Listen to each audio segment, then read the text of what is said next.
Bismillahirrahmanirrahim. Assalamualaikum warahmatullahi wabarakatuh.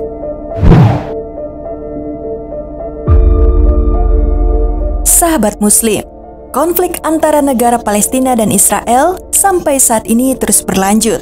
Bahkan sejak di akhir bulan Ramadan kemarin, konflik yang melibatkan Palestina dan Israel di kompleks Masjidil Aqsa semakin meruncing. Diawali oleh polisi Israel yang kembali melepaskan tembakan ke warga Palestina yang tengah melaksanakan ibadah sholat tarawih di kompleks Masjidil Aqsa pada Jumat malam tanggal 7 bulan Mei 2021. Ketegangan di Yerusalem meningkat usai terjadinya kerusuhan. Serangan demi serangan dari kedua belah pihak terus diluncurkan, bahkan belum berakhir sampai saat ini. Akibatnya korban terus berjatuhan akibat aksi tidak manusiawi yang dilakukan oleh Israel. Hal ini memicu warga dunia mengecam aksi kekerasan yang dilakukan Israel kepada Palestina. Unjuk rasa besar-besaran pun dilakukan di sejumlah negara sebagai bentuk membela Palestina.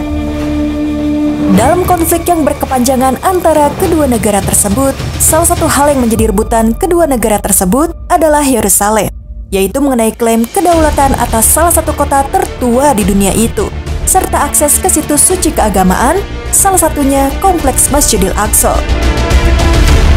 Masjid Al-Aqsa merupakan salah satu masjid yang sering dikunjungi oleh seluruh umat muslim dunia ketika sedang melakukan wisata religi. Bukan tanpa alasan, Masjid Al-Aqsa sendiri menjadi situs suci dari 3 agama, termasuk Islam yang memiliki sejarah penting dalam perkembangan agama Islam itu sendiri.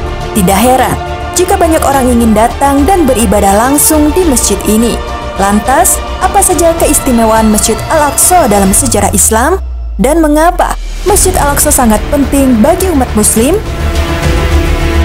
Berikut adalah 8 keistimewaan Masjid Al-Aqsa yang menjadikan Masjid Al-Aqsa sangat penting untuk dipertahankan oleh umat muslim di dunia. Simak terus video ini sampai akhir.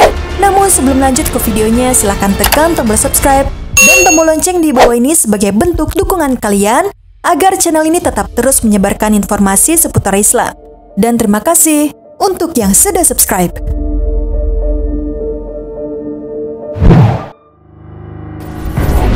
Kiblat pertama bagi umat muslim. Seluruh umat muslim di dunia pasti mengenal Ka'bah. Bangunan suci tersebut telah berdiri ribuan tahun yang lalu, jauh sebelum kelahiran Nabi Muhammad SAW. Ka'bah merupakan rumah Allah yang menjadi kiblat umat Islam di seluruh dunia saat ini. Namun sebelumnya, kiblat pertama umat muslim itu di Masjidil Aqsa atau Baitul Maqdis di Yerusalem. Awalnya Masjid Al-Aqsa menjadi kiblat umat muslim pada generasi pertama. Sebelum hijrah ke Madinah, Rasulullah SAW melaksanakan sholat dengan menghadap ke Masjid Al-Aqsa. Namun akhirnya, pada tahun kedua Hijriah, turun perintah dari Allah Subhanahu wa Ta'ala melalui Rasulullah untuk mengubah arah kiblat. Perubahan arah kiblat terjadi pada 17 bulan setelah Rasulullah hijrah dari Mekah ke Madinah, hingga akhirnya kini dialihkan ke Ka'bah yang bertempat di Masjidil Haram, Mekah Al-Mukarramah. Tempat singgah Rasulullah pada peristiwa Isra dan Mi'raj. Masjid Al-Aqsa juga menjadi saksi perjalanan Isra dan Mi'raj yang dilakukan Rasulullah. Disinilah tempat persinggahan Nabi SAW setelah melakukan perjalanan jauh dari Masjidil Haram yang berada di Mekah. Peristiwa ini pun terkandung dalam Quran Surat Al-Isra ayat 1 yang berbunyi, Maha suci Allah yang telah memperjalankan hambanya pada suatu malam dari Masjidil Haram ke Masjidil Aqsa yang telah kami berkahi sekelilingnya agar kami perlihatkan kepadanya sebagian dari tanda-tanda kebesaran kami. Sesungguhnya dia adalah maha mendengar lagi maha mengetahui. Quran Surat Al-Isra ayat 1. Dalam peristiwa inilah perintah melaksanakan sholat 5 waktu pertama kalinya diturunkan. Dan di masjid inilah Allah Subhanahu wa Ta'ala mengangkat Nabi Muhammad SAW ke langit ke-7 atau Sidratul Muntaha untuk menerima perintah tersebut. Dikatakan sebelum naik ke Sidratul Muntaha, Rasulullah pun sempat mendirikan sholat 2 rakaat di masjid ini. Hal ini diriwayatkan dalam sebuah hadis riwayat Muslim. Beliau bersabda, "Aku telah didatangi buruk, yaitu seekor binatang yang berwarna putih, lebih besar dari keledai, tetapi lebih kecil dari bigol. ia merendahkan tubuhnya sehingga perut buruk tersebut mencapai ujungnya. Beliau bersabda lagi, maka aku segera menungganginya sehingga sampai ke Baitul Maqdis. Beliau lalu bersabda lagi, kemudian aku mengikatnya pada tiang masjid sebagaimana yang biasa dilakukan oleh para nabi. Sejurus kemudian aku masuk ke dalam masjid dan mendirikan sholat sebanyak 2 rakaat. Setelah selesai aku terus keluar. Hadis riwayat Muslim.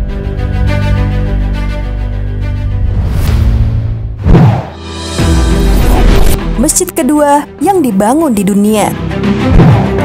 Sebagaimana dalam salah satu hadis riwayat Ahmad, Rasulullah Shallallahu Alaihi Wasallam bersabda, Abu Dzar pernah bertanya, wahai Rasulullah, masjid apakah yang pertama diletakkan oleh Allah di muka bumi?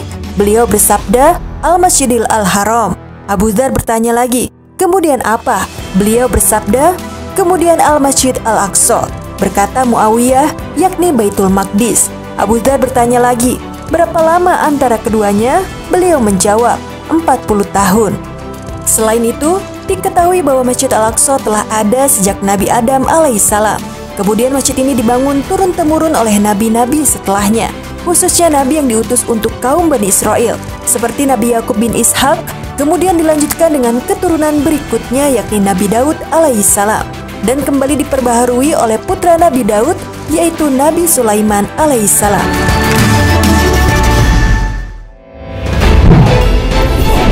Tempat yang diberkahi.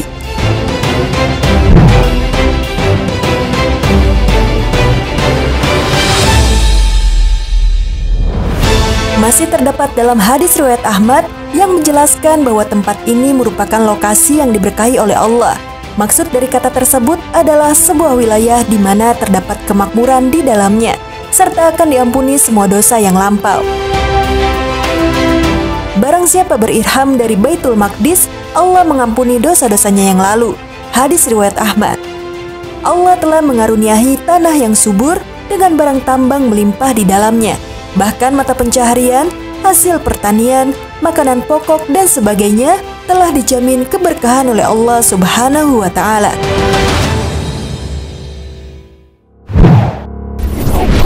Sholat di Masjid Al-Aqsa berpahala ratusan hingga 1000 kali lipat. Keistimewaan Masjid Al-Aqsa yang tidak kalah penting untuk diketahui, yaitu dikatakan bahwa sholat di masjid ini mempunyai keutamaan tersendiri. Mengerjakan sholat di Masjid Al-Aqsa ini mempunyai keutamaan 1000 kali lipat dibandingkan sholat di masjid lainnya. Hal ini sebagaimana yang diriwayatkan dalam hadis riwayat Ahmad. Sesungguhnya, Maimunah pembantu Nabi berkata, Ya Nabi Allah, berilah kami fatwa tentang Baitul Maqdis. Maka Rasulullah menjawab, bumi tempat bertebaran dan tempat berkumpul. Datangilah ia, maka sholatlah di dalamnya. Karena sesungguhnya sholat di dalamnya seperti 1000 kali sholat dari sholat di tempat lain. Hadis riwayat Ahmad.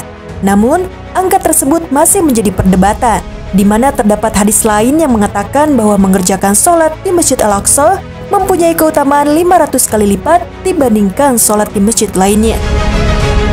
Sholat di Masjidil Haram lebih utama 100.000 kali lipat daripada sholat di masjid-masjid lainnya.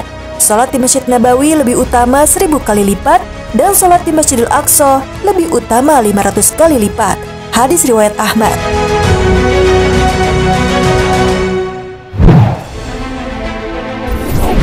Tempat ziarah yang dianjurkan Rasulullah. Rasulullah bersabda bahwa Masjid Al-Aqsa menjadi tempat yang perlu dikunjungi setelah Masjidil Haram di Mekkah dan Masjid An-Nabawi di Madinah, sebagaimana terdapat dalam hadis Bukhari dan Muslim. Tidak dikerahkan melakukan suatu perjalanan kecuali menuju 3 masjid, yaitu Masjid Al-Haram dan Masjidku dan Masjid Al-Aqsa. Hadis riwayat Bukhari dan Muslim dari Abu Hurairah radhiyallahu anhu. Dengan dasar hadis ini, Masjid Al-Aqsa merupakan tempat kunjungan yang mulia. Maka sangat dianjurkan untuk berziarah ke sana, sholat di dalamnya, dan mengetahui secara mendalam tentangnya. Begitu mulianya berziarah ke Masjid Al-Aqsa tersebut.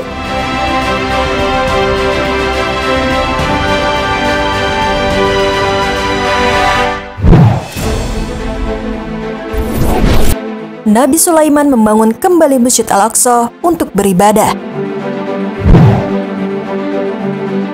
Masjid Al-Aqsa menjadi salah satu permohonan Nabi Sulaiman alaihissalam yang turut memperbaiki dan memperbaharui bangunan masjid yang bersejarah ini.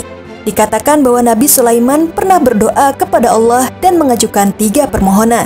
Hal ini seperti yang dijelaskan dalam hadis riwayat An-Nasai, di mana Rasulullah SAW bersabda, "Sesungguhnya, ketika Nabi Sulaiman bin Daud membangun kembali Baitul Maqdis, ia meminta kepada Allah Azza wa Jalla 3 perkara, yaitu meminta kepada Allah agar diberi taufik dalam memutuskan hukum yang menepati hukumnya, lalu dikabulkan, dan meminta kepada Allah dianugerahi kerajaan yang tidak patut diberikan kepada seseorang setelahnya, lalu dikabulkan, serta memohon kepada Allah bila selesai membangun masjid agar tidak ada seorang pun yang berkeinginan sholat di situ kecuali agar dikeluarkan kesalahannya seperti hari ia dilahirkan oleh ibunya."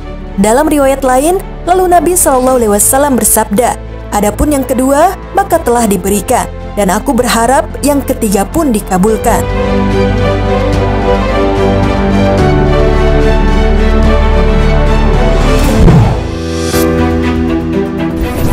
Masjid Al-Aqsa, negeri para nabi.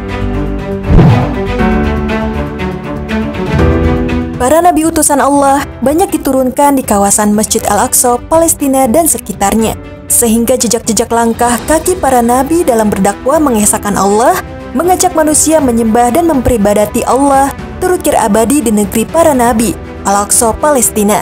Hal itu juga dibuktikan dengan peninggalan sejarah Islam dengan adanya makam-makam para nabi utusan Allah, seperti makam Ibrahim alaihissalam, makam Nabi Syuaib alaihissalam, makam Nabi Musa alaihissalam, makam Nabi Daud alaihissalam, makam Nabi Yunus alaihissalam, dan makam Nabi Sulaiman alaihissalam.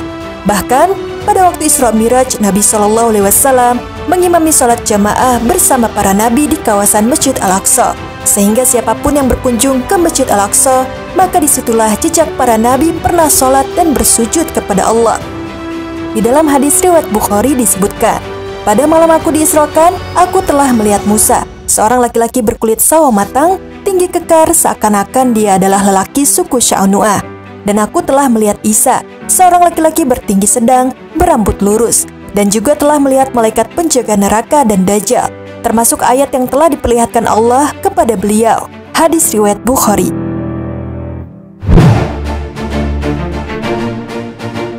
Sahabat Muslim, itulah 8 keistimewaan dari Masjid Al-Aqsa yang harus kita ketahui. Karena dengan mengetahui keistimewaan dari Masjid Al-Aqsa ini, maka kita akan menyadari seberapa penting Masjid Al-Aqsa untuk umat Muslim dan wajib kita pertahankan dari pihak-pihak yang ingin merebutnya, terutama kaum Yahudi. Mari kita berdoa sejenak untuk saudara-saudara Muslim kita di Palestina yang sedang berjuang untuk mempertahankan Masjid Al-Aqsa. Dan semoga Allah Subhanahu wa Ta'ala melindunginya serta menjaga masjid yang kita cintai ini dari tangan kaum Yahudi. Amin ya Rabbal Alamin. Sekian video kali ini. Wassalamualaikum warahmatullahi wabarakatuh.